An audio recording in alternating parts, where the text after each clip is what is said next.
BlastMusic247.com. We're changing the industry one artist at a time.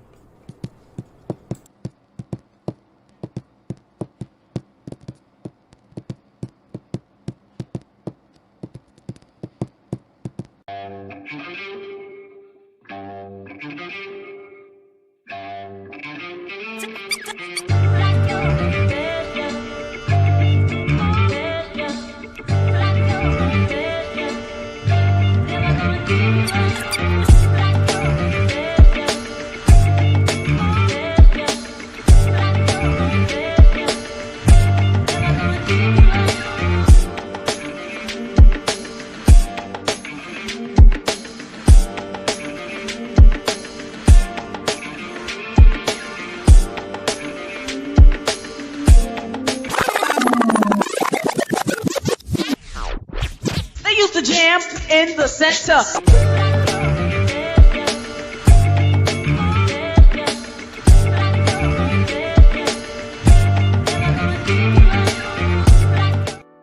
Thank you. All righty. Welcome, everybody. It is Friday night once again. The center is on. We are live. I'm the Veep. It's Friday. Got my homegirl. Yes, indeed. Got my homegirl Sharita. My boy D-Ray, the producer in the building, with our special guest, Devin, that dude, and Bittah Dreamer. Ladies and gents, how are you guys doing? We're doing good. How are y'all? Hey. We are live. We are live and alive. That too. It's been a crazy couple weeks. Show has. Same. I've been locked in this studio every night for like 10 days straight. I'm tired. I'm so glad it's Friday. He works. I call this dude the Dr. Dre of Knoxville pretty often. I'm not lying. I swear. Okay. D-Ray on Newsflash. Dig this. Mike Precise got a new phone and he still can't get on. Man, look. Why does that not surprise me though? We're leaving that alone, but keep trying, my brother. We are here for you. Keep trying. Can I say something? By all means. Real quick, y'all. If you're in my area, Greensboro, High Point, Winston-Salem, North Carolina, the Triad area is what you call it. There is a organization called Kids Poetry Basketball, headed up by Clement Mallory. He is one of the most prolific poets in this area. He's been running many years strong. And this is his idea, his great idea for literacy, kids poetry basketball. They're doing a holiday event tomorrow at Peeler Recreation Center on the corner of Sykes and Phillips Avenue in Greensboro tomorrow. We can give more information in the chat if anyone is interested. But shouts out to Clement and Kids Poetry Basketball. DJ Sugar Shack spinning on the 1s and 2s tomorrow. That's all I really cared about right there. You know. Are you saying F the kids? Yeah, you know what? I am. We are not Wu-Tang tonight. But no doubt. If Sugar Shack is on the 1s and 2s, then okay. They're having giveaways, great games, literacy based, and for the community. All right, real quick. All right, that's what's up. Yeah. So yes, our special guest is Devin that dude and Bittah Dreamer. They are going to be sharing Bittah Dreamer's. This is his third album. I thought it was the second, so he's going for his third one. So first and foremost, guys, tell us a little bit about you, and we'll go from there. So go ahead. So some of the songs you'll be hearing tonight are from my most recent album. The first song, I think you said it was Blues, right?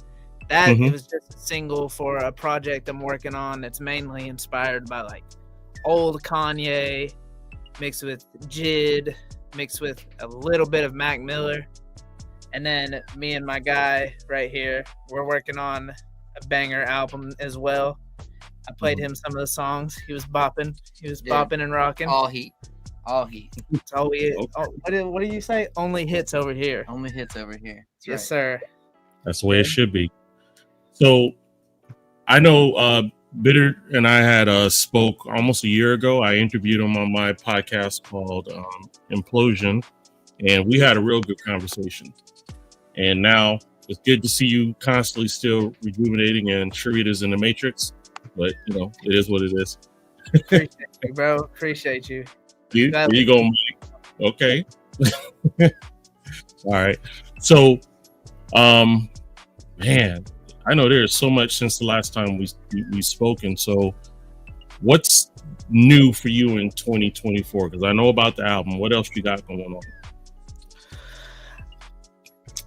I am attending a college in Florida eventually.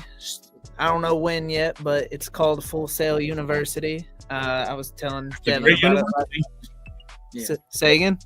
That's a great university. I apologize. Go ahead. Oh, no, you're good. Yeah, it really, I've been debating on going to this school for about 4 years now. It's just now I'm kind of up about my energy a little bit, and I'm more confident in myself than I was 4 years ago. So I got to do what I got to do, man. And I'm trying to get on Devin's level, and I want to produce as well. This is also a teacher, bro. This is more than the homie. This is also a teacher for me. I've sat here watching him make beats so many times, and I've never been more impressed. When I said that Dr. Dre comment earlier, I really meant it. I'm humbled, man. I appreciate that. I do. I really am. That's crazy. Michael Blatte, I'm here, bro. I'm here. Right. So real quick, for those of us that missed the interview on Implosion a while ago, both of you, and I'm gonna start with you, Bitter Dreamer, and then Devin, you can chime in as well. Because if memory serves me correct, you guys are out of Knoxville, Tennessee, yes, around sir. that area. That's right. So give me an idea of how. Where did I go? I was like, I'm here. We'll get into that later, Michael, because I've been to a lot of schools over here. But from Knoxville, Tennessee, how did you guys get into hip hop? Where did that intersection happen? Y'all could just jump in wherever. No, he said ask you first. Go ahead. How I got into hip hop, I was playing, my brother was playing some Eminem one day in the car, and I asked him what song that was, and then I can't remember what song it was, but I know it was Eminem. And then for a couple years after, kept listening to him, and then started listening to Lil Wayne, I kind of wanted to see if I could do it, and I've been doing it since I was 12 years old. I'll be 25 soon. So it's just something I've always been fascinated with, because it's almost it really is like a sport to me. It's the only genre of music that I've ever seen get talked about the same way sports do. That is a very, very interesting analogy. That's a good perspective. And it really is. I was gonna say LimeWire. LimeWire was when I found hip hop. I'm not even gonna lie. Just okay. First and foremost, now we're 11 minutes in. The views and opinions of people on this podcast do not reflect those of Blast Music. No, and anybody else that gave their computer hardware STDs putting LimeWire on it. All right. And Napster. Yeah, I use BearShare. That's why my computer just glitched. Oh wow. Yep, that's another one. Oh yeah, destroyed so many Pirate Bay.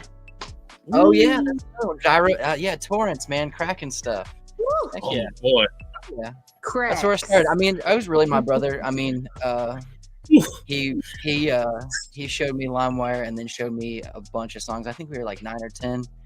And I remember we were at my grandmother's house and we were making burnt CDs and having to put Christian songs on them so my parents wouldn't listen to them, knowing it was it was Lil Jon, the East Side Boys, it was Magic Stick, it was all those records. I mean, wow. Wait a minute. Hold on. Wait. To borrow a euphemism from my partner E-Bitch, I got questions. So just for me, what Christian songs did you match up with Little John and the Islam?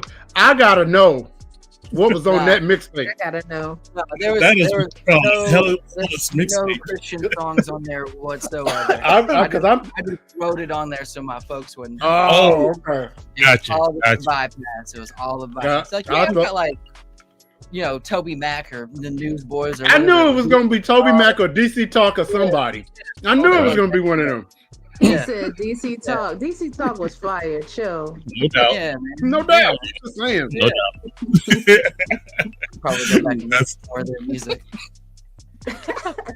But so Serena, that's kind of where it started for me. I was just young, listening to a lot of Atlanta music. Really young. Ludacris. Like I said, that Lil is your Jon, region. That's your region. Oh yeah, all Atlanta. And then I found Biggie, and then my life changed. Yep. Because I got that man tattooed on me. Like I need to catch up. I love those. So it's safe to say with the Biggie Tupac thing, Biggie's your guy. Oh yeah, there's no doubt. 100%. That's what. Oh, okay. Oh wow. You got a Biggie. Love it. Got a Biggie toy. Biggie figurines. I forgot that they did the Biggie figurines. How long has it been since you got that piece of merchandise? Oh god, I have that same one. I've had it for about 2 years now. I was gonna say 2 or 3. My dad got it for me. I don't remember. I think my mom got me that same one. Yeah, I don't know where my pops was doing something. He was traveling. That's dope. That is dope. Yeah, That's very. If I had shorts on, I would show you my tattoo. It's on my leg, but yeah, I got Biggie on me, and I got some lyrics too.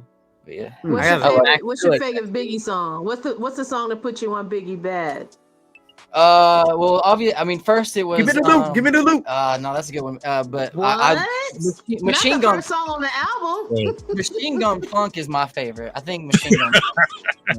That beat is amazing. That beat is absolutely amazing. I think the first one for me was the Who Shot You. If I was the first, yeah, that was dope. my first I think one. obviously it was Juicy, but then after that, you listen to Hypnotize, and then you fall into the rest of them, and then you listen to Ready to Die, and then your life changes. See, that's what I was looking for when it comes to young people and their love for the movement and hip hop. When we began to, what would you say? What's that thing that you say for the more initiated? We'll take it that direction. For the more initiated. For the uninitiated. Yeah, we're talking about for the initiated. We love, certain things about these artists, right? And rather than go to the commercial or the industry or whatever was on the charts, you dug deep into the album, and I commend you, young man. Yeah, indeed. I like that she thinks I'm young. I'm about to be 34. Oh, trust and believe, you young. Young baby. You young, for real. Oh, okay. Trust and believe. We all of us wish we could go back and do our 30s over. Oh, okay. I wish the grays were dyed in. I mean, we look great. We look great. I'm not even there yet. Oh, you are. It's all good. So, I turned 25. Gang? We're gonna go ahead and play Bitter Dreamers song. This one is called Blues. It is a visualizer created by yours truly. Let's check it out real quick.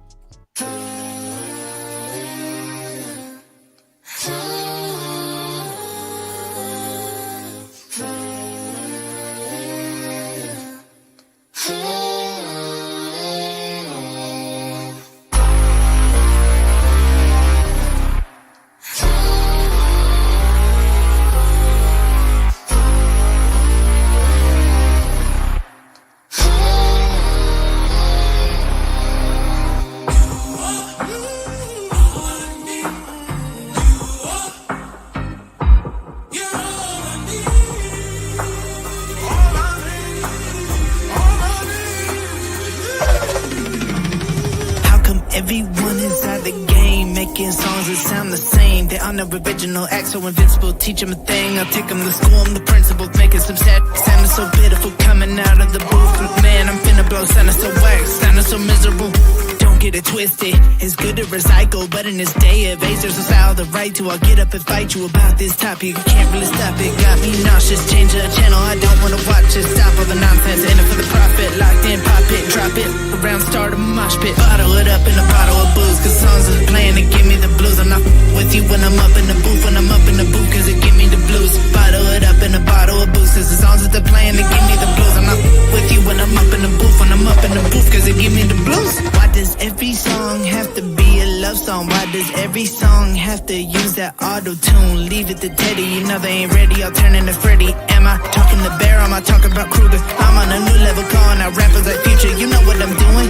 I'm tired of stations playing the same old, so I'm not playing the radio, cause what they play on the radio is fake as they'll never play me, but they can't hate me though, cause I speak for the truth, they can handle all that. I'm getting revenge by getting success and keeping it real, what would you call that? Bottle it up in a bottle of booze, cause songs are playing to give me the blues. I'm not with you when I'm up in the booth, when I'm up in the booth, cause it give me the blues. Bottle it up in a bottle of booze, cause the songs that they're playing to give me the blues. I'm not with you when I'm up in the booth, when I'm up in the booth, cause it give me the blues.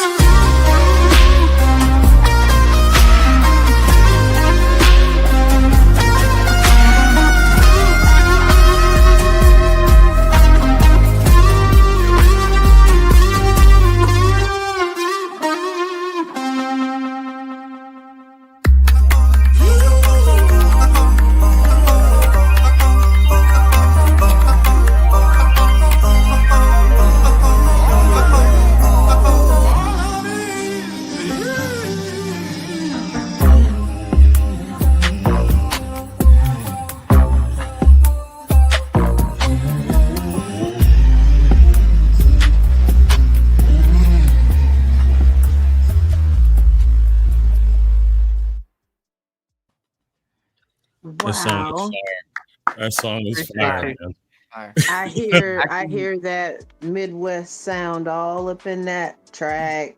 Yes, sir. Mhm. That guitar solo gets me every time. That was such a fire. dope Now- song, man. Now, like- producers rarely tell their secrets, but just between me and you, Oh, was I that a didn't make sample? Or did, Oh, no. who, Yeah. or who made that? Oh, you didn't make that? All right, then. His I name, wish. his name on YouTube, to give proper credit, his name is Clay H. Okay. He He does a lot of Kanye type beats. Mm. A lot of That Kanye. is, I feel that too. I can see that. I can hear I hear that. it. I hear it now. That is all. That's gonna be on the new album called The Ronin.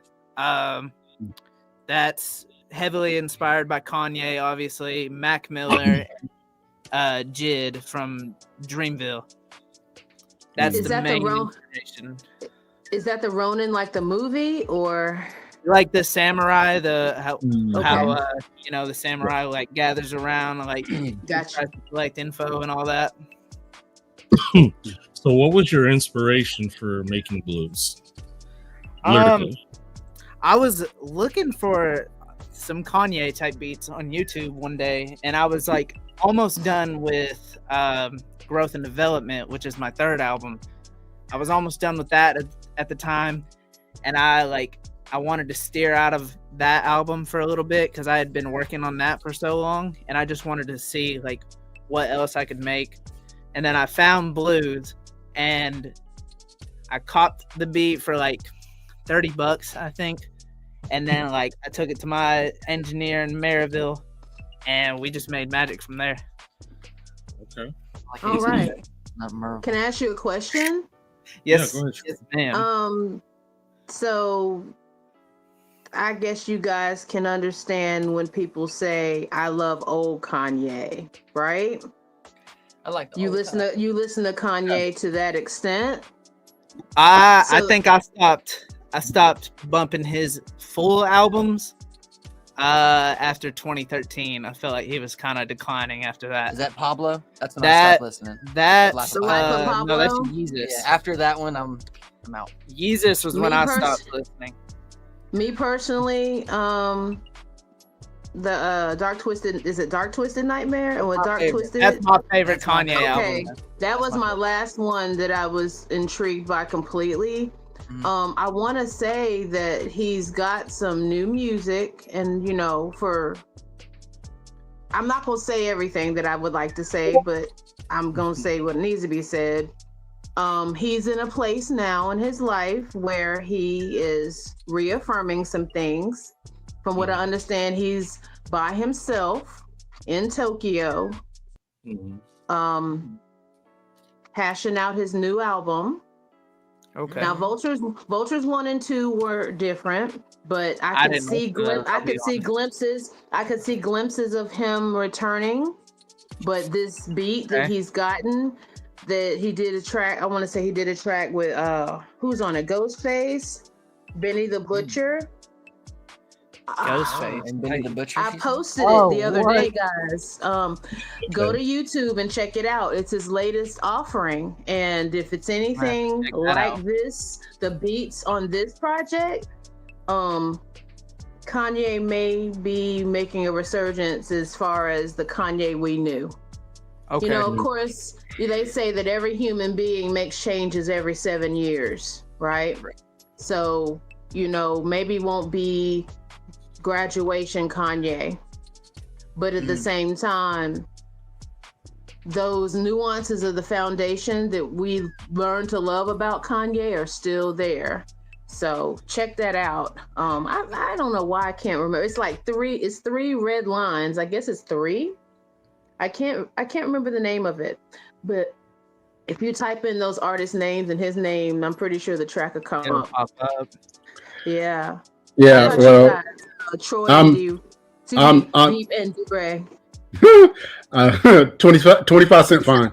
I got money in the jar. Yeah, you do. I'm anti Kanye until he pays his producers. How about that? Yeah. Don't start none, won't be none. Pay your producers. And here's my thing.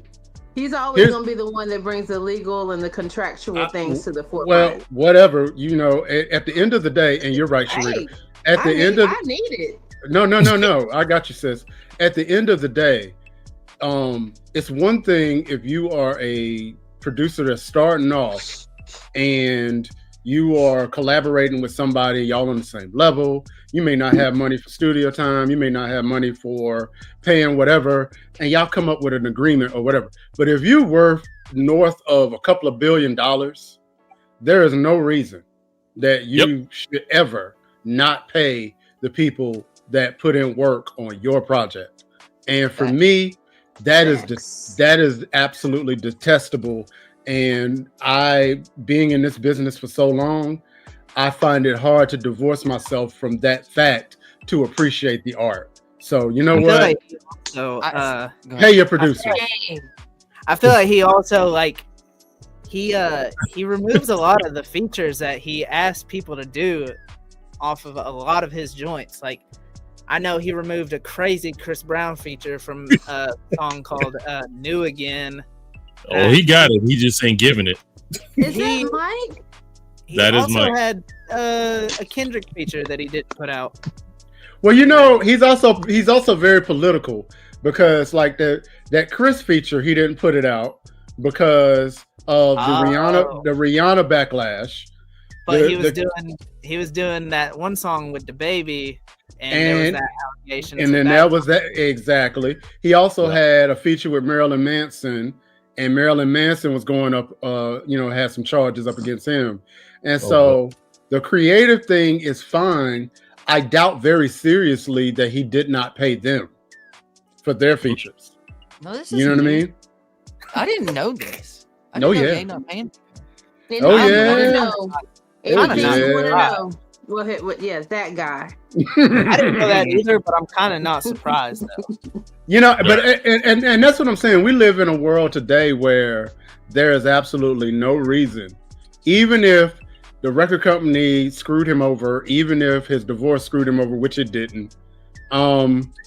There's no reason to throw your producer the couple of $100,000 that they need or that they earned for doing the work, because a lot of times in these studio settings, it's not Kanye that's actually doing the beat. It's his staff producers that's doing them, right? So you got like, it'll be Kanye as the figurehead and 3 or 4 backpack kids back there tapping out beats. And you know what I mean? And at the end of the day, there's no reason to not compensate them. I mean, that's just great, just record diggers. They're just going through records, just finding stuff for him all day. That's what I'm saying. Absolutely. When they're working like a sweatshirt. Damn, it'd be crazy to work with Kanye on it if you're not getting paid for it. Yeah, I tell him to go somewhere. Like, I said this recently to somebody. I was like, dude, I would love to have Kanye make a beat for me, but I would never have him featured on any of my songs, because if I had a Kanye feature and it was Poop Diddy, I'd be so mad. Well, it's funny. I saw a clip from Toby Inigwe last night, and he was talking about how he bought a beat from Pharrell. And, they brought him down to Miami. He got the invoice for the beat, and it was like, whew, this is pricey. But he paid for it. And in return, Pharrell got him lined up with a modeling gig that brought him double what the beat actually cost in the first place. The thing is, karma is real. And that train is never late. You know what I mean? So... And you know what, Queen? You ain't got to raise your hand. You got to just jump on like it's I'm learning how to not overtalk. I'm trying to learn how to not overtalk. Well, overtalk me. Oh, well, I will. I will. So, I was just saying that to say, remember early on in Kanye's career where he was struggling to be heard and to be seen and to be understood and appreciated as a viable artist. He's got to know and remember how that feels. Like, why would he not pay his people? I'm appalled, because I did not know that fact about him. Well, I think a lot of times what winds up happening in the music industry, not just hip hop, but we had Kilo on here a few months ago, and he talked about his whole thing with Lauryn Hill. And a lot of times people start believing their own hype. They start, and not so much as they believe in their own hype, but they have teams of people around them telling them they're something that they actually aren't. And so, yeah. Mm-hmm. So what Sharita just said reminded me of the first time that I ever hopped on a Devin beat was my diss track to Smoke Perp. I know, you remember that. So the reason why I dissed Smoke Perp. The reason why, because we were gonna need some backstory. Go ahead. My friend, my buddy Antonio, he saw Smoke Perp make a post about if you know an artist, tag him in the comments, and he tags me. I'm not jumping out the window. I'm like, all right, whatever. I check my requests on my DMs on Instagram. I see that blue check mark, and I'm like a little jumping out the window. Yet I'm not a Smoke Perp fan at this point. Or ever. Yeah, I've never really been one, but I saw that check mark and I started freaking out a little bit. Him and I are texting back and forth. He says he'll do an intro on one of my songs for 1K, and I was like, that's a little over the top, but okay. So I bring up legal stuff. I'm like, all right, are you cool to sign a contract? Are you cool to hop on the phone with me to discuss legal stuff? And he's like, you got me right here, G. And then every time I brought up more legal stuff, he just kept getting more angry with me. Even Kason Skies, an artist from Knoxville as well, he hit me up when he saw Smoke was hitting me up, and he was telling me to be careful around that dude because he's scamming a lot of people right now. And then eventually I was like, wouldn't it be logical for us to discuss business over the phone? Isn't that how it's done? And then he was just like, "Okay," and then didn't respond after that. So he caught a bar. He caught a couple bars. I was thinking, man, he's probably running it. I like how they say that. Like, hey, you know what? I'm gonna be real with you, Sharita. I've never heard it before. I like it. Hey, Sharita, I'm gonna be real. He sounded like a real, like, oh, okay. Well, he had to catch a couple of bars. I like, you know what? Okay. I ain't even heard it yet, and I'm like, all right, do your thing, Bittah. Do your thing. Produced by Devin, that dude. Yeah. He's probably scamming some 16 to 22-year-olds. That's what I had a bar that said that. You do that 5 times a week, you make $5K. You're making $20,000 a month off scamming people. Okay. So let me keep it real. Let me keep it real. That happens more times than you actually realize, and it's not. And 1K is cheap. I've known artists that have paid 10, 20, 50K for features, and the not only did the feature never happen, but with no paperwork, there's no proof that there was ever anything agreed upon. You know what I mean? So, and I'm sorry, anything over $50, I'm pulling up. Yeah, respectable. So I'll tell you what. What's the guy Matthew Markov? What's the guy Matthew Markov? M80. You know who that is, D-Ray? That name sounds familiar. He's a lawyer. He did. He's a mighty M80 on Instagram. Yeah. Right. So he's a entertainment lawyer / A&R. So guys, if you want to go and follow him, and he has a clinic every Tuesday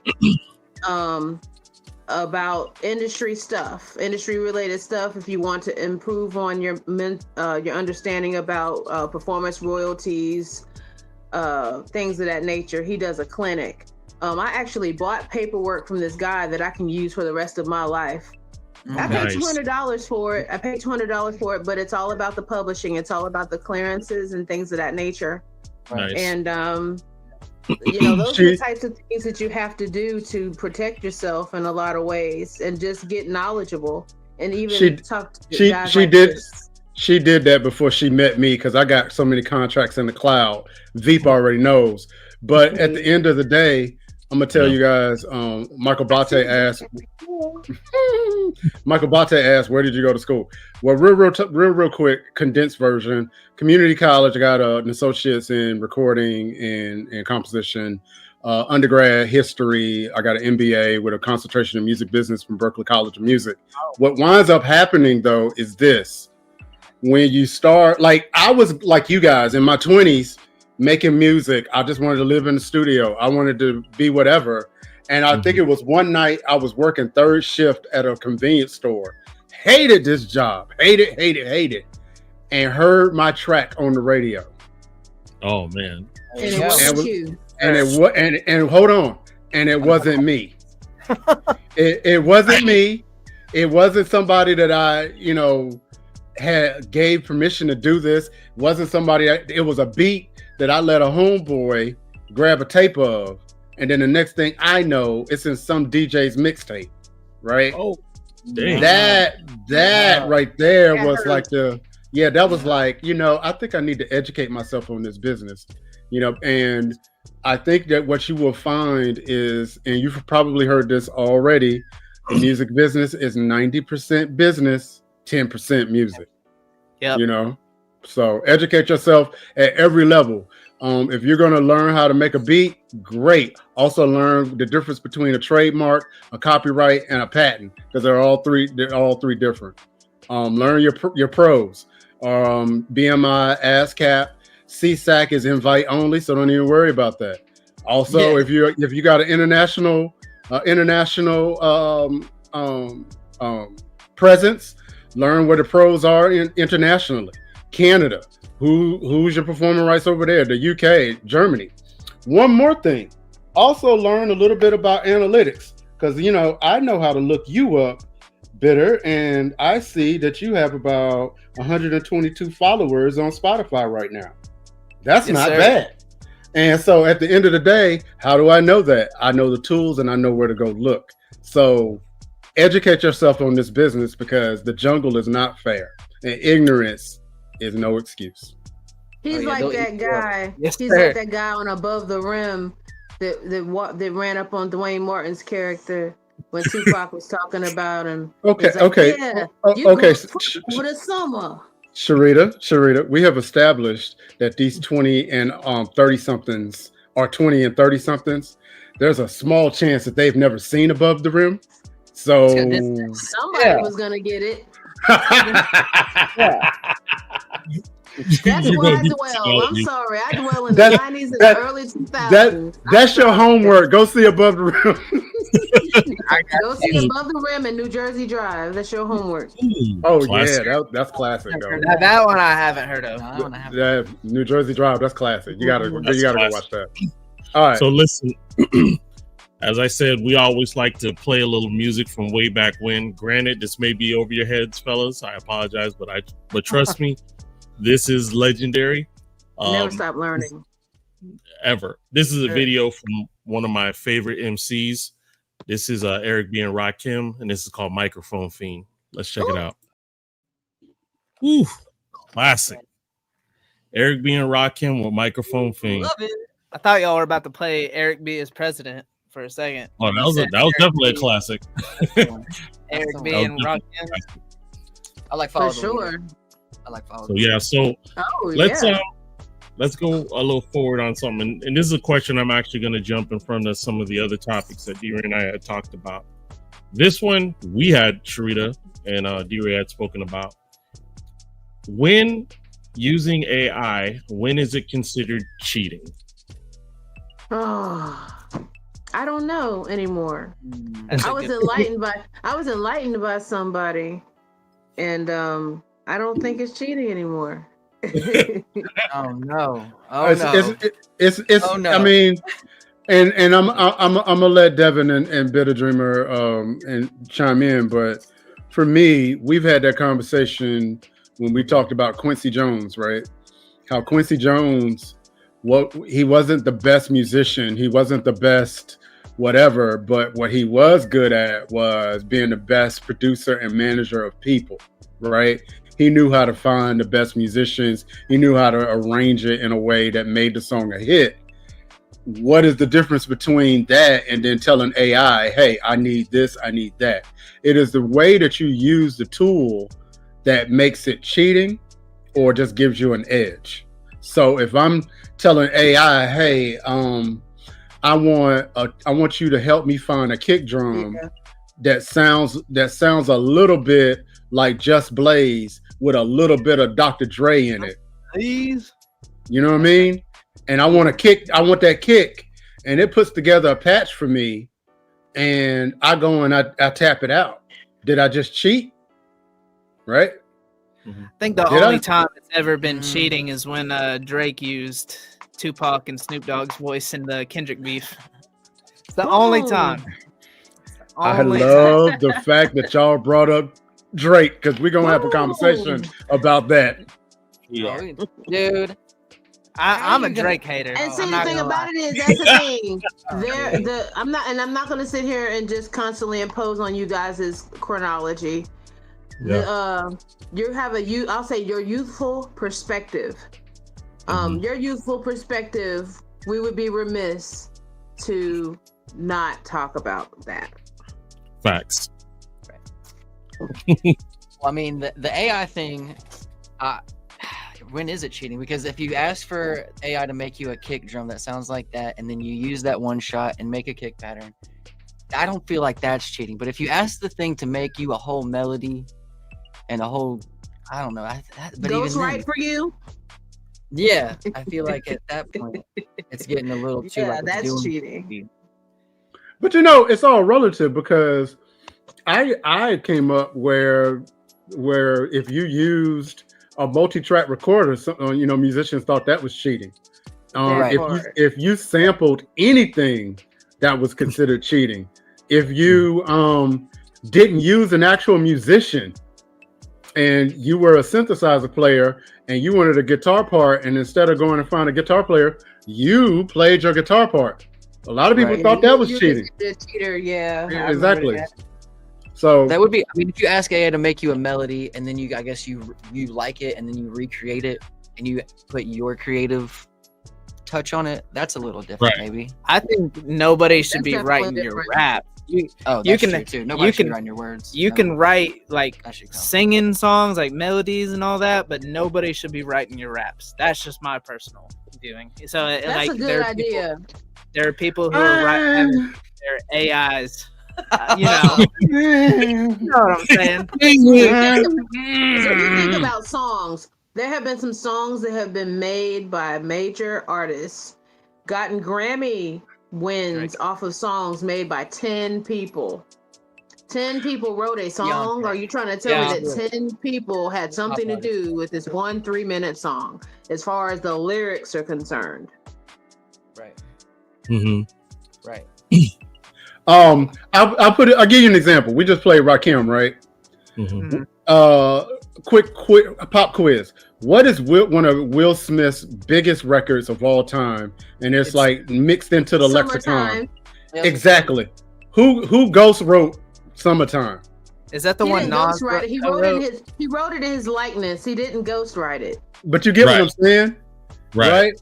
You get what I'm saying? And I will also he said he spat it like Raekwon would have spat it. That's what he said. Like Rakim. Like, but also the flip side of that would be like, let's say Dave Grohl from Nirvana, right? Had an interview with Pharrell and was like, nobody knew that all of Nirvana's drum beats were based off of 70s disco and the Gap Band. Nobody knew it.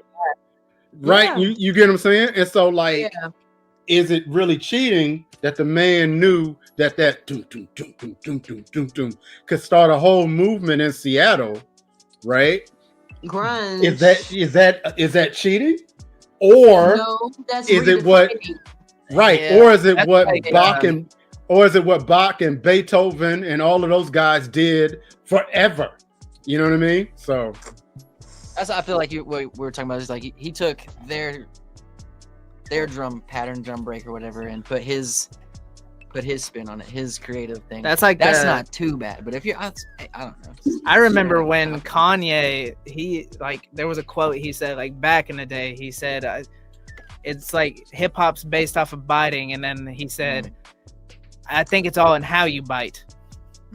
Which the first part I wasn't rocking with a whole lot, but that second part, it was like that makes more sense. Yeah. Because everything is biting. Everything is biting in hip hop for real. Because everybody want to bounce like someone else. That is true. Mike Precise, who should be on here but had technical difficulties, says rap is different, but there's old rules in hip hop that are being broken now. I really wish you were on here, Mike Precise, so you can break that down a little bit.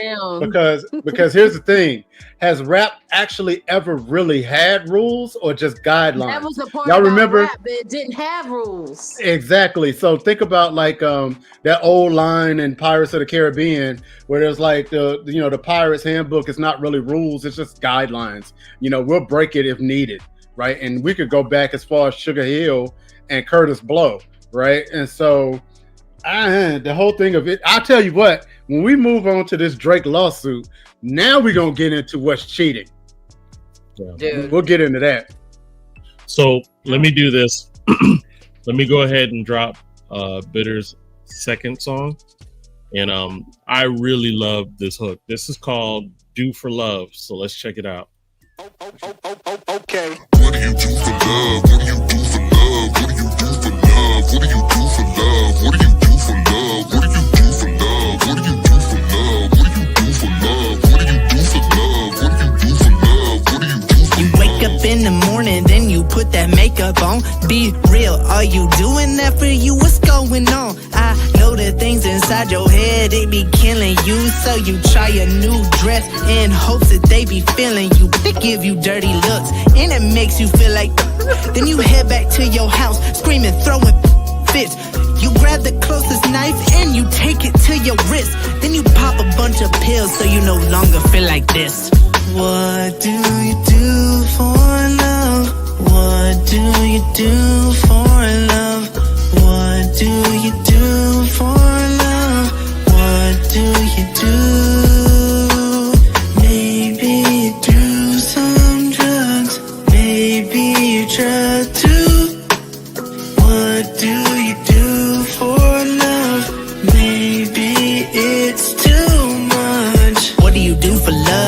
you do too much. Maybe you do some drugs. Maybe you get in love, confused for lust. What do you do for love? I'm not one to judge. I'm just trying to figure out if you do too much for love, when all the love you need is right there inside your heart. Only you could paint the pictures, they ain't with your art.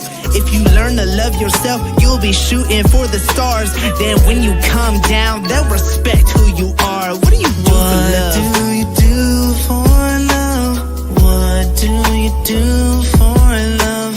What do you do for love? What do you do? Maybe you do some drugs. Maybe you try to. What do you do for love?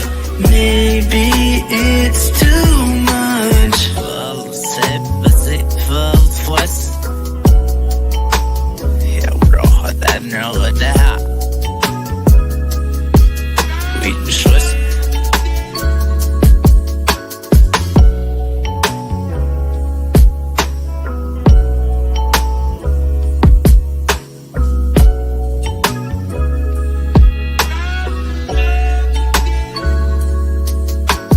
Growth and development. Growth and development. Growth and development. Growth and development. A story by Bittah Dreamer. Chapter 9. And you That was sing? Fire. And you a Appreciate singer, Bittah Dreamer? Yes, sir. Well, I yeah, was gonna say, shout out your engineer. yes. Shout out, my guy. I mean, the first Maya. part wasn't auto-tuned at all, but the first part was what would you... I was like, oh, he holding notes now. That That's is so from nice. that song is from my most recent album I dropped in August called Growth and Development. It's an album about my life. And the three main albums I used for inspiration for that album was Forest Hills Drive by J. Cole, The Divine Feminine by Mac Miller, and To Pimp a Butterfly by Kendrick Lamar. I can feel That- all I of those definitely- tracks, yeah, I was all gonna of say those the same albums thing. in that. Yeah, even Yeah. in that song. Because I heard Kendrick rhyming a little bit. Not that you were trying to sound like him. Yeah. But I'm talking about that second verse, the way it started off was amazing. Mhm. Thank you. I appreciate that a lot. Oh no, that was dope. And let me just let you know, there's no lying on this show. If it sucked, we just said, you might need to try again. Yeah, we'll but say- that would have To that was laugh dope. with you, buddy. Yeah. So. Real quick, Forest Hills Drive is coming out on the 10th anniversary tip. He's adding 8 new songs to the album. And we're excited because Forest Hills Drive was the magnum opus, in my opinion. And they just announced that next year, 2025, will be the last Dreamville Festival, which is sad and crazy, but it's the final one. Things are kind of doing different. You messed up that. I'm sorry. Things are doing things in Dreamville and at J. Cole's camp seem to be doing a different thing. Because from what I understand, Ari Lennox wants to leave, and then there's another rap artist that wants to leave, and the guy J. Cole. I don't say I know him. He represents well. I think for the type of artist that he is, it can be difficult at times to navigate other artists who might not be on the same page and people who aren't in the same mentality. They on the same wavelength, but not the same mentality as the leadership. Well, if I could, these hard times, because people called him whatever they called him for what he did at the beginning of the Big Three situation. Right. And Well, then, he put the album out, then he took it back, and and then he said the reason I took it back because I felt like at one point I needed to feed into this, and I decided against my better judgment to just rescind. I think that's honorable, but some people might not think that it is. And he's gotten a lot of uneasiness from different places. I think since that occurred. Well, maybe, and I'm not going to dispute that. But what I will say is, when you do something of the magnitude of a Dreamville, and you do it in a state like North Carolina, that shit is hard. And I mean, that's literally like pulling a bullwinkle. Right. That's literally like pulling a rabbit out of your hat, like Bullwinkle from back in the day. And you got to perform miracles just for it to be profitable every year, because North Carolina makes it very, very difficult for creatives to thrive and to prosper. And so shout out to him for being able to do it for the last 5 years, period. You know, that part. I'm sad to see it go, but trust me, I understand. But you don't see, you know, go ahead, babe. No, I was just gonna say, I think he's about to start hanging up the the gloves, man. I think this album, as soon as it's out, I think he's done. He may be. He put out because Friday Night Lights. He put out Friday Night Lights. I've been waiting for that. Yeah, for like that's 10 on streaming, years, bro. Well, I noticed that like JID doesn't drop a lot. Earthling doesn't drop a lot. I mean, you know, Ari Lennox, I haven't really heard much from her. I'm not really like. Oh, you go Google her. If you got a lady friend. Yeah, the ladies like Ari Lennox. Shea Butter Baby. That's Pressure, right? That's Ari Lennox. That's Pressure. That's Shea Butter Baby, and she has so many other things, guys. She did a song with SZA. She did a song with SZA and Summer Walker or Seven Streeter, one of those two. Oh, yeah, she did a song with SZA. I love SZA. But yeah, there must be something going on. We'll talk after the show on exactly why you love SZA. But Bitter Dreamer made a great point. He said, "Hey man, Bitter, don't turn red though. Don't do that, man. you ain't got a poker face to save your life. Don't even do that, man." Peaches, man, peaches. Bitter is down with the swirl. All right, let's move on. Oh my God. That's great. Does J. Cole have mob ties and gang affiliations to protect him like the other two? No, he does not. No, say, my knowledge. And that right there is also that right there is also what makes it hard, because you got to navigate all of that. Because he's definitely an underdog in North Carolina and Fayetteville from what his stories that he speaks on his albums, and he is quite a loner. You don't see him with anyone. He can really ride his bicycle by himself anywhere. Like everywhere, yeah. All right, so let's go ahead and get into not the main topic, but another topic, which is definitely the situation with Drake, K-Dot. So, D-Ray, I'm gonna let you go start this off, because I know you got. Yeah, please, because break he's out been the book, itching. brother. Look at him bringing out the notepad. I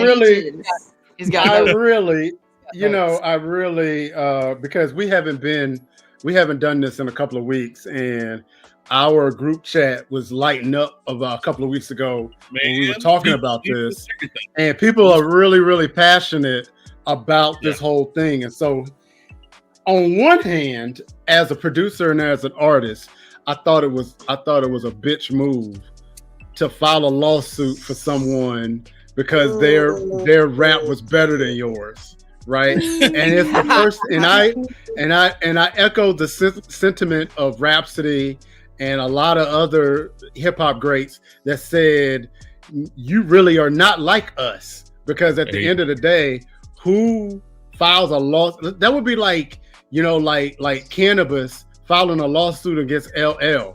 Like, seriously, what is that all about?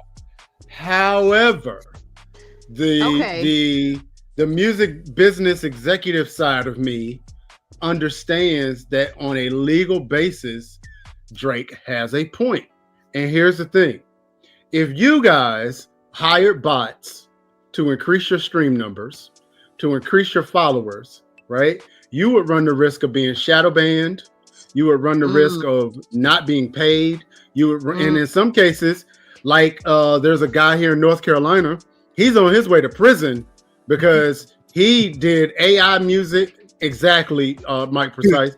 You be called a sucker. But there's a guy here in North Carolina that is on his way to prison because he did some AI rap, inflated the numbers with bots and AI, and to the tune of he got Spotify for $8 million, right? It takes a lot of streams to get $8 million. And that's exactly what he got, and he's on his way to prison for that. So imagine if the record companies, particularly UMG, particularly that they are on the same label, UMG. Right.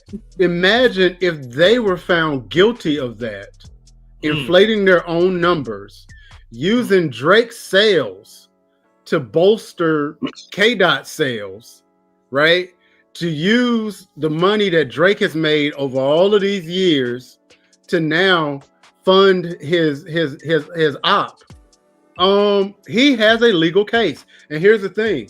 This is why it's important to independent artists. If there is a legal representation and a legal precedent that the big three they're buying streams and followers, then the game is pretty much over at that point. It should be fair game for everybody. If the big record companies can buy their bots, you should be able to buy their bots too, right? So that to me is really the crux of it. All that other stuff about who won the battle, who won this, who won that, I could care less. I ain't been that big of a Drake fan. I'm more of a fan of his R&B tracks than I am of his hip hop tracks. And Kendrick, don't get me wrong, I love the dude, and the dude is a monster. But I ain't saying I'm bumping everything he come out with neither. So I'm just in the middle. But as far as just the actual legal precedent, this is going to be real interesting in 2025. It's going to be a game changer, to bounce off your back. It's going to be a game changer, and if he actually wins, a lot of people are going to be affected. Oh boy! Because they're going to have the ability to do the same thing. Here's the thing, and for the uninitiated, go back and Google this. About 2-3 years ago, when Drake's deal was just about up before he re-up and signed this $300 million deal, there was talk that he was going to go independent. By himself. And at that time, Drake was the biggest selling artist in the world. He sold more than Taylor Swift. He sold more than Beyonce. He sold more than any and everybody, right? Had he gone independent, that would have shaken up. Yeah, that would have shaken up. 30% of the music industry would have gone independent right after him. Think about that for just a second. So he had a huge market share. This case is going to be I personally don't think it's going to go to trial. I think it's going to get settled. And I think that he's going to get broke off with a huge check. And there's a good chance you may not hear from him again. I liked Drake when he was on the floor of his girlfriend's basement trying to appease her father. I liked Drake when he was younger and less impressionable. Pound cake. I ain't like him then. He got beside himself when he got beside himself after worst behavior. Let me tell you something about Drake, right? I love the track that he did with Alicia Keys, I'm Ready, right? Yeah. That was me and my wife's song, right? Don't get me wrong. That was me and my wife's track. I can't do that since I know that's y'all's track. Yeah, don't diss it. But follow me where I'm going. So he was one of the artists that came out with a Michael Jackson track, all these other artists that come out with, Michael Jackson tracks after Michael's dead. And I think the name of the track is Don't Matter to Me. And I'm coming home from work one night and I'm listening to it and I'm like, I really love that track. Why do I love that track? And then my producer side goes, dummy, what's the chord progression? It's like, I just be damned. That's the same chord progression as I'm Ready. And he literally just did the same chord progression, same timing, same cadence, same everything, and put Michael Jackson's vocals on it. And I was just like, I can't say that. This dude here. So the first time he offended me was when he did that Aaliyah track. I know what you're talking about. Which one was that? It's one? like off of Too Far Gone, I think, or So Far Yeah, Gone. he did an Aaliyah track, and Timbaland was like, "No, you I didn't got get you. permission. You didn't talk to nobody about that. I got you. So now, You know." I was gonna say I did hear about his deal running up, but I also thought that he was getting ready to sign for another one that was gonna be worth like $800 million. I heard that too. And with the beef and the Kendrick stuff, like it just completely Messed it up. devalued everything. So instead of it being like $800 million, it's gonna be like 4 or 5. Like it just went pop in half. And that right there is a legal precedent. Yeah, it's a legal precedent that you devalued me to so that I would have to sign a lower deal. And Right. companies have been sued and gone out of business for doing that. So Like Albertsons and Kroger. you know what I mean? And yeah. This is crazy. There's a first Yeah. for everything. There's a first for Facts.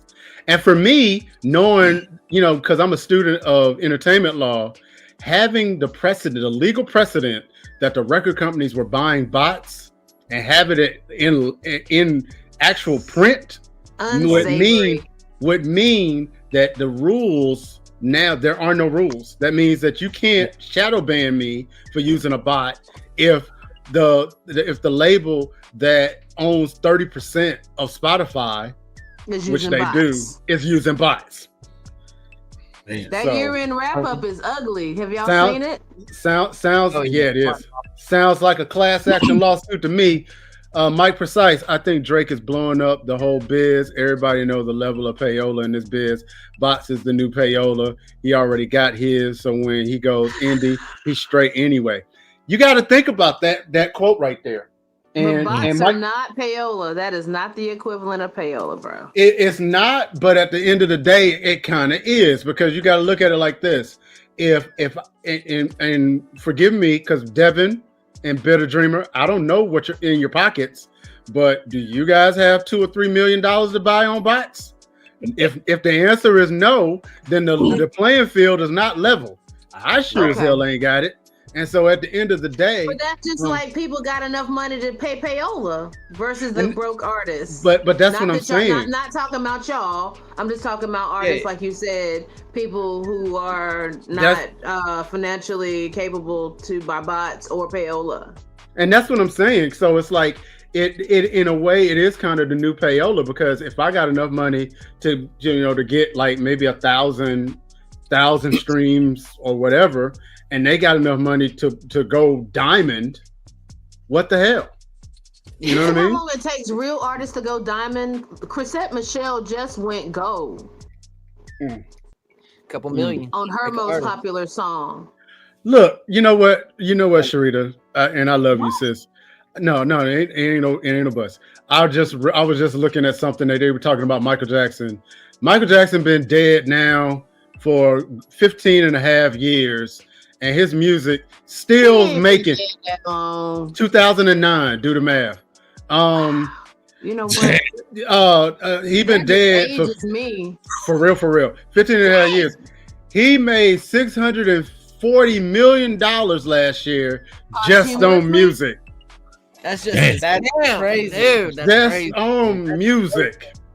And you got all of us out here that we got to do merch. We got to do whatever. And dance shows. Yeah, we got to do tutorials. We got to do cookies. We got to do reaction videos and our own line of edibles and right. Don't ever say that there's selling Girl Scout cookies. I was gonna say selling shampoo and lotions and everything. You know what I mean? Don't ever say there's that's what I was gonna say. Hey, and I ain't on that path. Ugh. Yeah, and so don't ever say there's an artist that compare to him again. God, don't even get me started on Equinox. But anyway, moving on, y'all. But you just said something that reminded me. That comedian Andrew Schultz, I think is his name. Yeah. He said earlier this year, or whenever Taylor Swift was on tour, he said Taylor Swift is the best performer to ever grace this earth, and she is 10 times better than Michael Jackson ever was. That He was needs to insane be to me. He needs to be sat down, strapped in a chair, and watch some Michael Jackson performances. And you know what watch though? people And here's the pass thing. out. Watch Yeah. people pass out while Michael Jackson is standing in the middle of the stage without saying a word. Yep.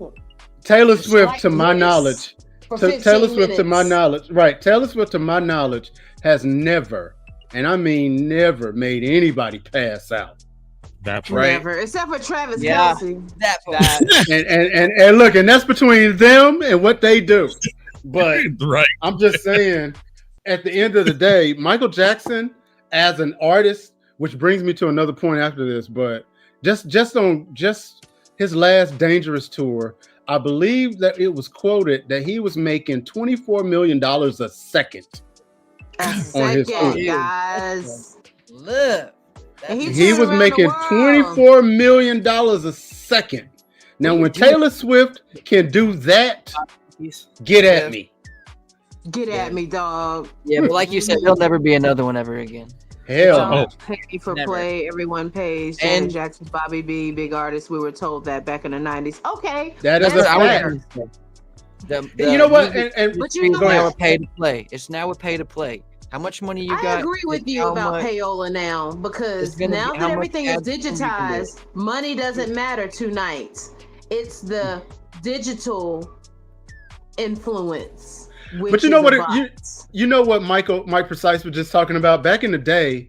You would have an artist. Y'all remember singles? It's probably a little early for you guys, but they were basically cassettes that only had one song on them, and it was a single. It was basically a cassette single, and record companies would release this and charge 99 cents for it, right? Yep. And you'd be like, "Ooh, I'm catching a deal." What they were really doing was Really trying to catching a deal. inflate the sales numbers of their artists, because if they could get 1 million people to put $1, now they got a platinum artist that they can market as a platinum artist.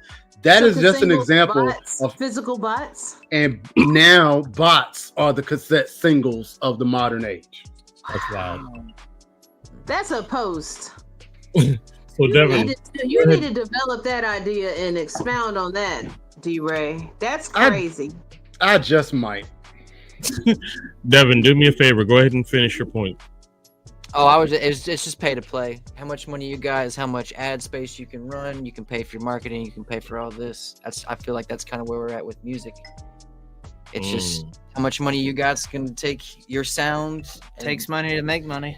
Yeah, I mean, that's all I was gonna say. It's just I feel like that's kind of where it's at. It's not because where we're located too. There's not a place like in my brain. I mean, I'm 33, 34, but in my head, like there's not a place or a venue around here where people like audition or try out to like, do an opening act for a bigger show and like build their catalog. And then so you do a show here and then you kind of do another little bar spot and then another little spot. And then people start talking and you just start doing bigger shows. And like, that's how I feel like you get big. But now it's just, you got $100,000, you can run Google ads and then everybody's going to see it and you don't have to leave the house. You could get those little things in the middle of the mall, like in the middle of the walkways now too. Well, that's crazy. That's crazy. But that's all I'm saying. It's just you can run Google ads. You can pay people to run your marketing team, which is I feel like it's business and marketing now. If you can get a little thing going on TikTok or Instagram or anything like that, it's over with. That part. Game You over. see these artists that really are not worth their salt are really getting out here and doing it because they got somebody behind them with that money, like you said. It's all about the team. I feel like that's kind of where. I mean, I feel like it's always been, in the music industry, your team of who you got behind you. But now I feel like it's even more so because it's definitely not one person. It's 15, 10 people. I agree with that, but I also will add on and say this. Someone just quoted, they were talking about bit currency, and they said that in today's market, you could take a big pile of poop, wrap it in some leather, and with the proper story, 1 billion people would buy it. Yeah. Right? You get what I mean? Yeah. And that's where we live. That's the time that we're living in right now. What is your story? Don't get me wrong, having a team is great and everybody, but I also think that that's a cop-out to some people that when they're not as successful as the other person, they're immediately going, oh, well, that person has a team and I don't. Maybe that person has a strategy and you don't. How about that? There you go. Because it Everybody's is right. all about strategy. Strategy and marketing. That, because I have said it once and I'll say it again. I can outmarket someone with $1 million budget with no strategy with $1,000 and a strategy. And that goes to branding. How you branded yourself. Facts. What's Michael, your image? Mike Precise. They don't know what pet rocks are, man. Don't even bring that up. The richest guy in the I'm so world. glad they did away with those. Those were worse than chia pets. Man, pet rocks was a prop. Especially people, all that good stuff. So give me something that's a minute. I want to share this with you guys because we always like to share all forms of hip hop. This is a little taste.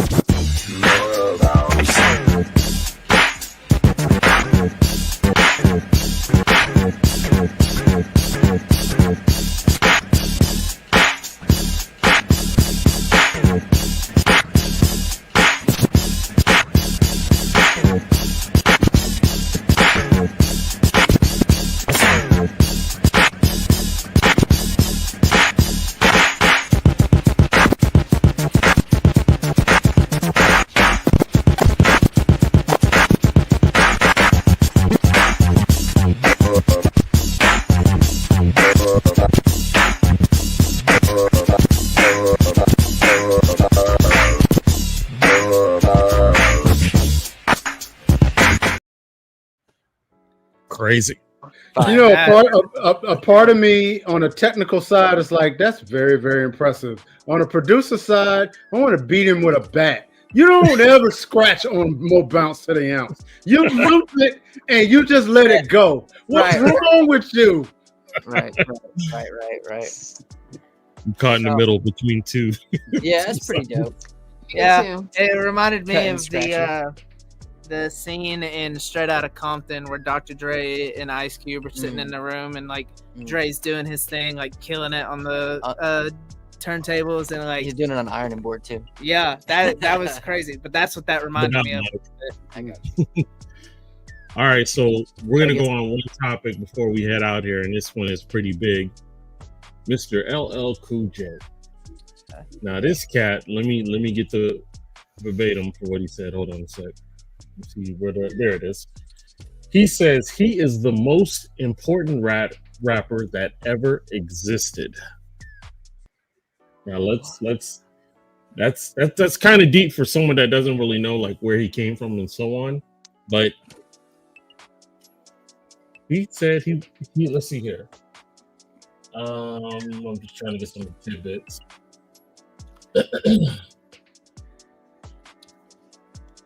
LL Cool J was rap's first superstar solo act. Whether it makes him the most important is debatable. So, what do you guys think? I know it may be hard for you guys. I'm not going first this time. Snoop Dogg. I don't know about the. I mean, most important. I feel like Snoop Dogg's like. I definitely think Snoop's up most there. Famous. Anyway, I feel like Important, Tupac is definitely up there. I feel like. And then like you also have like NWA who kind of started the whole like, you know, if you cuss on something now, like you can still have it played on like the radio or on TV. But I got no doubt, Mike. I'll send you the link. All right, Sharita, go ahead, baby. Yeah. Me personally, I think that is an arguable point because he has basically showed us from beginning to now how to make it shake. He has done music. He has the image. He, you know, even if you want to say down to him and his wife, and he loved his wife and he supported his wife through her cancer scare. He's been on a hit TV show for almost 20 years. Yep. You know, he just released an album that is still, correct me if I'm wrong, D-Ray, relevant. Okay. All right. Are you done, Sharita? Are you done? I don't know. Important. When in a time when, and this is not just, listen, and I'm going to go ahead and put this disclaimer out there. It is not because his ladies love Cool James. It's not because of that. I Need Love was not one of my favorite songs. Mama Said Knock You Out was not one of my favorite songs. That was one of mine. Lounging was not one of my favorite songs. No. One of my favorite songs was Jingling Baby and was dope. I'm that type of guy.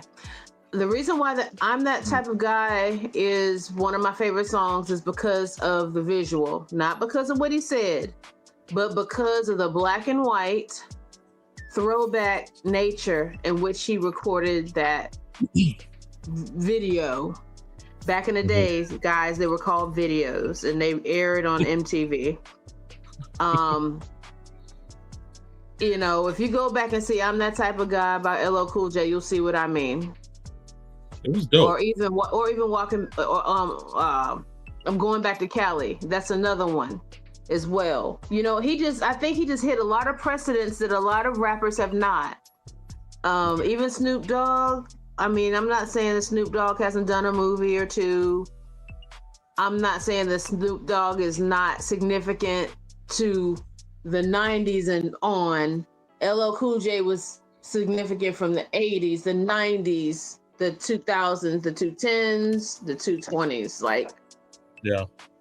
You know, I just feel like, you know, you've seen him in every era. Yeah. So on a professional level. Now, don't get me wrong.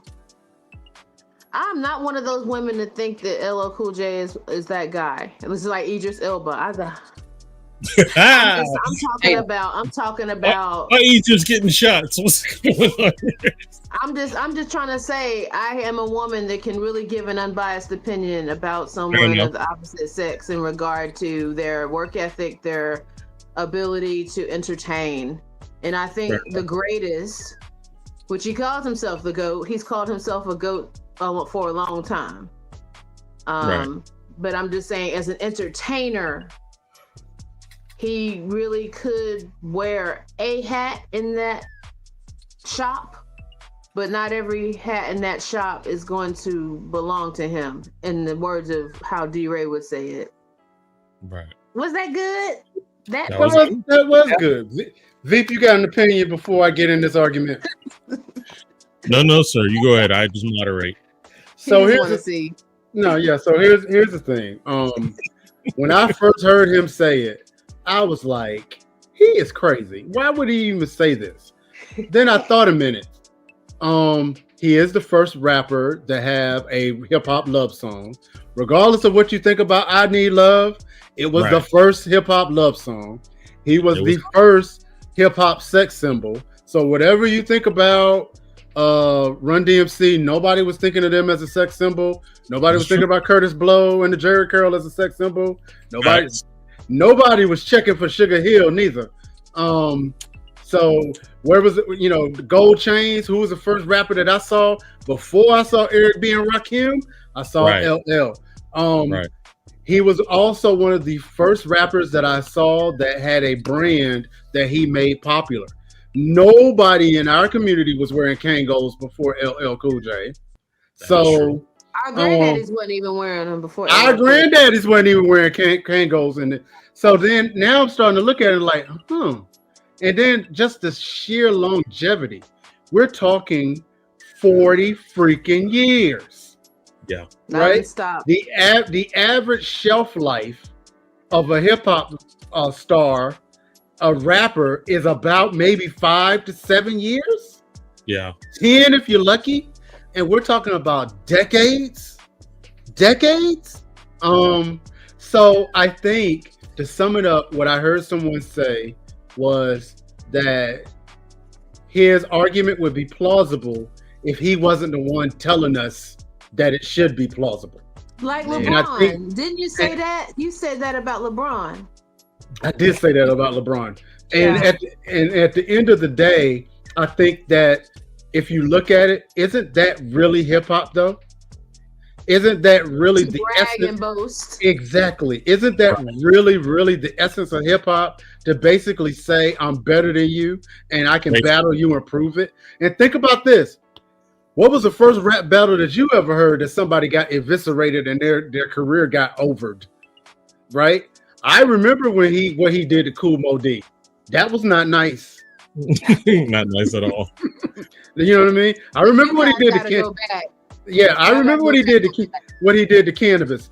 That was not nice. So he rocked Kangos like everybody else in New York. Well, guess what, Michael? I was in North Carolina. We didn't know that. We don't know that.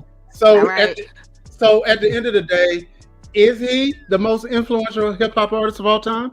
He actually might be, but I think it needs to be somebody else that says it and not him. Not him. Yeah. I would like to take it a step further. I would like to take it a step further. I think if there was anybody else that could wear a hat in the shop, Ice-T. People sleep on Ice-T. I've seen Ice-T grow up. He was a gangster rapper, a real gangster rapper, right? He ended up on a cop show. Irony. 20 years. Yeah. 20 years. And he was only supposed to be on the show for a one-line situation. They kept it. He's the main character. Mm-hmm. I never. Right. He must be the second. He said Mariska Hargitay, who plays the woman. I don't watch Law and Order. Yeah, Olivia Benson, and Olivia Benson. That's who is one of my dream women. But I digress. He said Mariska Hargitay will be the one to pull the plug on Law and Order. As long as Mariska Hargitay wants to continue to do Law and Order, they will all have work. And he says he probably feels like he still will have a job. And he does Car Shield. That's a whole nother realm. Here's my thing with that, though. I should say I've never really been a big Ice-T fan at all. Any rapper to me that never rapped on beat, I cannot stand. So that's just L got that street arrogance, though. He's known to be mad braggadocious. Facts. Here's the thing with Ice-T. Braggadocious written out before in my life. Oh my Bring God. that back. You know what? Boy, it is about time to land this plane. But anyway, the thing that I respect about Ice-T, though, is the fact that he was brave enough to stand on his artistic principles, even when he made such a controversial song like Cop Killer in 1992, and had the federal government following him because of it. So to me, and he ended up on Law and Order. You know what I mean? The irony, right? The irony. but you got to also look at it like this: LL could probably sell out arenas right now. Ice-T can't. Now. That's what I was gonna say. Yeah. LL Cool J will sell out an arena. You give him Madison Square Garden. Yeah. He will sell out Madison Square Garden. Ice-T would have to be with somebody to sell out somewhere. Yeah. So, NWA. Yeah. Or somebody like that. Yeah. So guys, what do you got next coming up? And I know the year is almost over, but what you got coming in 2024 that people can look forward to? You mean 2025? Because 2024 ain't got but 2 more weeks in it. All right. Yeah. What we do? 24. It's 24 until May, and then we remember. There you go. I like that. I think we're gonna knock out this project. We've got a lot of big artists on it. We got Afro, who stands for All Flows Reach Out. I don't know if y'all are a fan of Afro or not. It's a dope acronym. We're getting Swizz, who used to work with Hobson. I got Futuristic and Recognized from Strange Music. Who else did I say? The Power Ranger. I got a Power Ranger on a song too. Let's go. One of them makes rap music too. Was it? I was it was the Green Ranger, the original. It's the Green Ranger's daughter. He killed himself about 2 years ago, and I remember that. Tommy. I met her a couple months ago at the Knoxville Mall. She was doing a little meet and greet, and I had to do it because I'm a Power Ranger fan. I grew up watching that. And I knew she made music, and I was like, when I was talking to her, I was like, what's the chances you and I could like work on something together? And then like she gave me her email address. I sent her the song that Devin produced actually, and now we're just playing the waiting game, waiting on her to send her vocals. Now, is that the one we sampled, the Power Ranger? Yeah, we sampled sampled the Power Ranger theme song too, or theme the, song. another It's theme the song. flute. The little flute thing It's that the he used to play with. Na, na, na, na. Yeah, just kind of loop. Wow, that's cool. Yeah, That's it dope. slaps. It slaps. Okay. Definitely excited for that one. Yeah. You got a bunch of stuff too, don't you? Yeah. I mean, so I run the studio and I have a bunch of artists come through. I got stuff coming through. I don't know. I'm just trying to keep this studio afloat, honestly. Yeah. Trying to get more and better artists that are around the city. Bro, that is a trick in and of itself, ain't it? Oh, dude, I've complained about that and I probably will always complain about it. And where are you located? We're in Knoxville, Tennessee, and I'm not one to hate on anybody in the city, but Yeah. it's hard to get a hold of everybody. Definitely. Get the onto ones something that there. like really are taking it serious. To Are your And rates reasonable? You don't have to say them if you don't want to, Oh, but no, are your rates reasonable? yeah, I mean, I'm working with budgets too. It's like I'm never trying to empty out anybody's pocket because I want you to come back. So if I can have you come back every week instead of every 2 weeks or once a month, that's where the music's going, and you're happy and I'm making money, and it's all fluid. I love you, Sharita, but screw that. Nobody walks into the Bentley dealership and goes, "Are the rates reasonable?" You in there because you know it's a dang on Bentley. Pay what you owe. Damn it. Yeah, I mean, I got my stuff. I was but just wondering like- what his scope of thinking was, sir. Like my dude here, I'm messing with him. Like I got some homies out. We work. He got some We'll work $5 it out. homies, but he also worked with budgets, all right? You Yeah, heard what he yeah. said. But also, I do have regular people, or not regular people, regular artists. That's Just like coming in writers. 24/7. The price is the price because you're Yeah, ahead. it is. See? That's what I'm talking about, Devin. Stand on business. Yeah, man. I'm not gonna say any Sure, for sure. names, but I think no, I no, know. we don't name I know Yeah. who you're talking.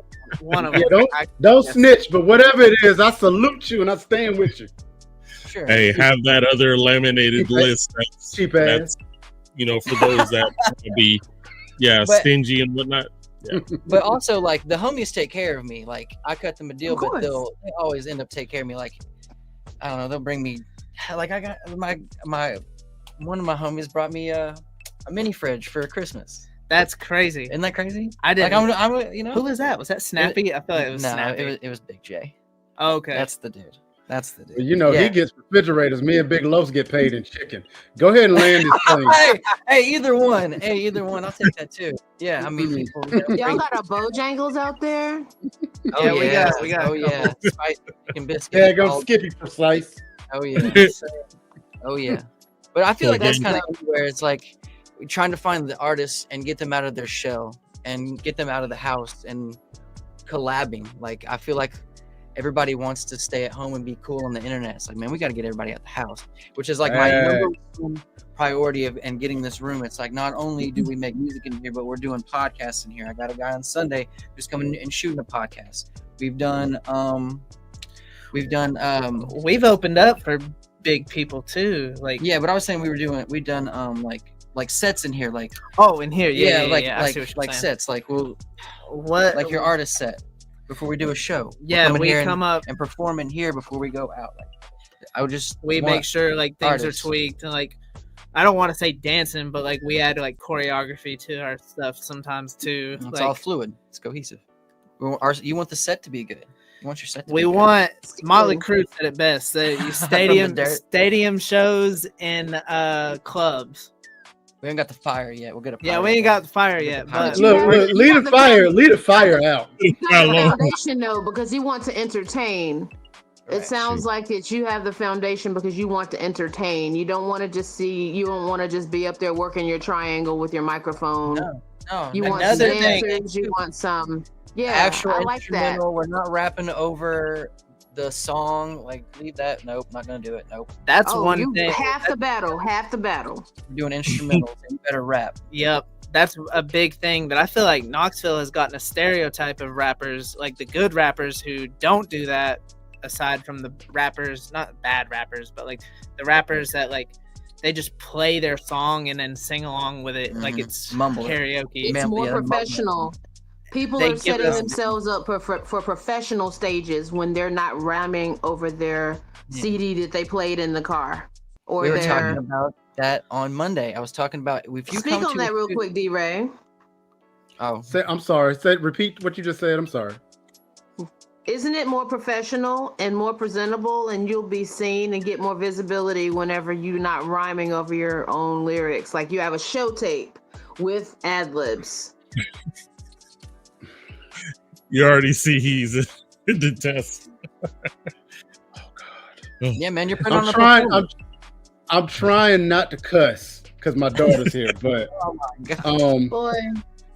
All I'm gonna say is this: co-sign me. Yeah, you can't do it. Oh no, I'm definitely co-signing you, but I go a step further. If you got to read your lyrics off your phone, you don't know your stuff longer. You don't know your stuff.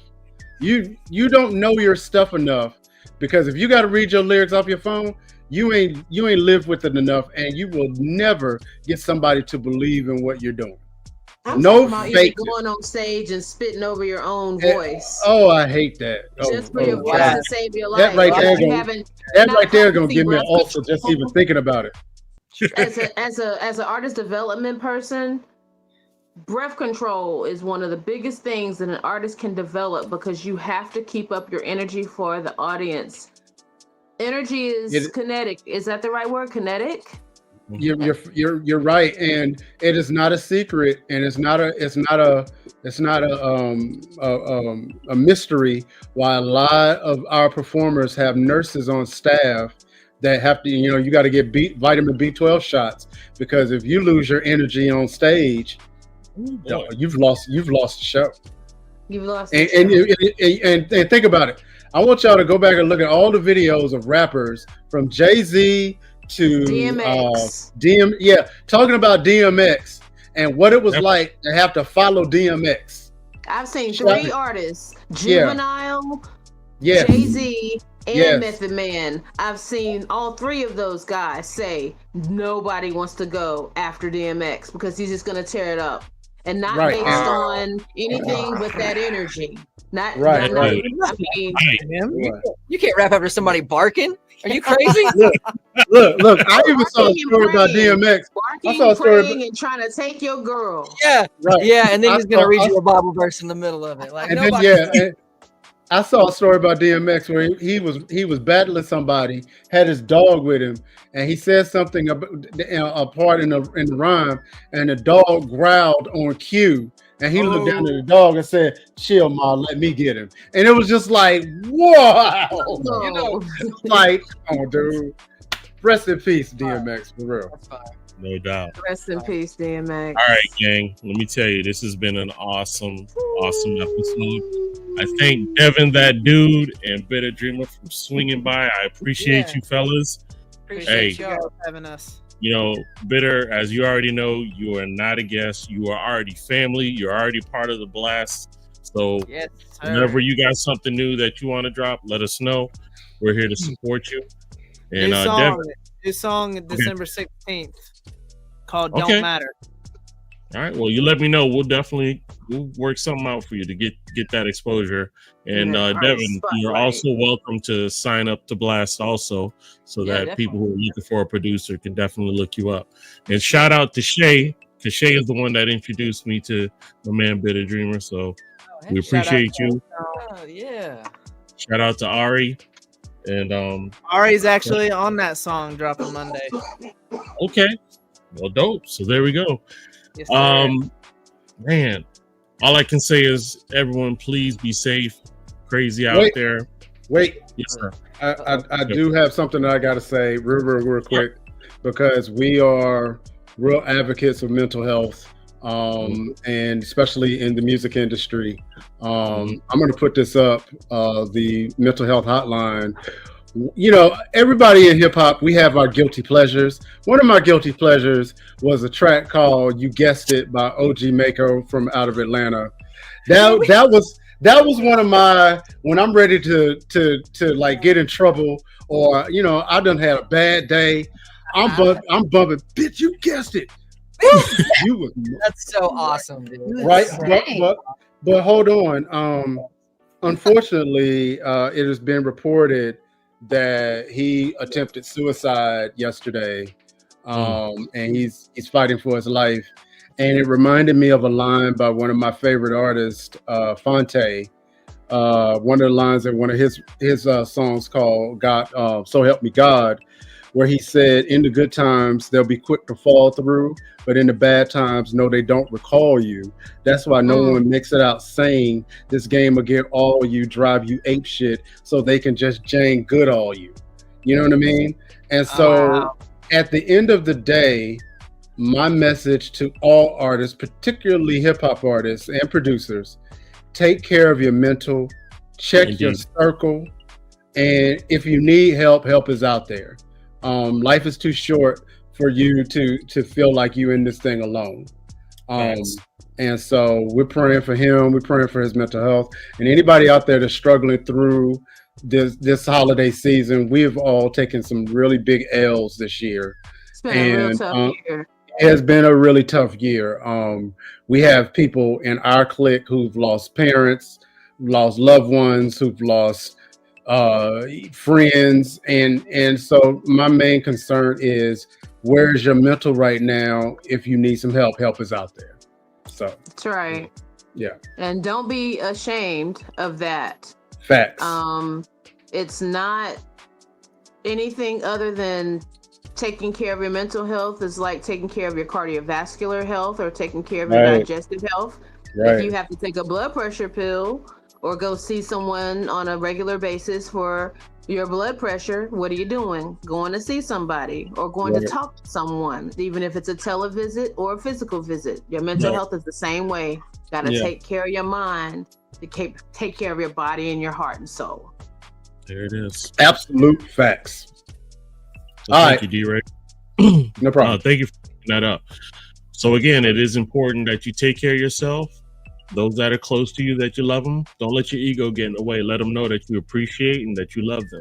Life is way too short to let your pride be bigger than your relationship with them. There you go. And even Mike Precise is dropping it. Please don't isolate yourself. Someone does care. And that is a fact. All righty. So again, I appreciate everyone for showing. We thank you for hanging out with us and chopping it up in the chat. And just like Rakim says, thank you for visiting. And just like Rakim says, it ain't where you're from, it's where you at. So always keep it at the center. We love y'all. We'll see y'all. Hey, fellas, hang out after the show. Don't go nowhere. Okay. Appreciate you. Appreciate you. And we'll see y'all next week. Peace.